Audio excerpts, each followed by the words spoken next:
অফিসে গেলি? মা, আমার ওয়াইফ, আমি বিয়ে করছি। মানে কি?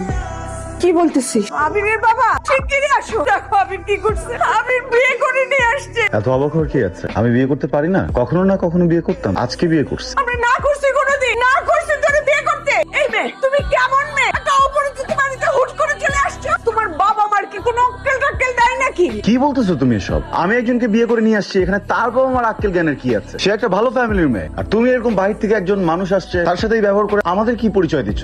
তুমি নিজের বিহেভিয়ারটা ঠিক করো প্লিজ। দীপু, ভাবিকে ভিতরে নিয়ে যা। বলছি না একবার ভিতরে নিয়ে যা। কি শুরু করছো ভাইয়া তুমি এগুলা? হ্যাঁ, মায়ের সাথে বাজে ব্যবহার করতেছো, ওর সাথে চিল্লাপাল্লা করতেছো। বাবা, তুমি কিছু বলতে পারতেছো না? চিল্লাইতেছিস কেন? চিল্লাইতেছো তুমি, মায়ের সাথে চিল্লাইতেছো না?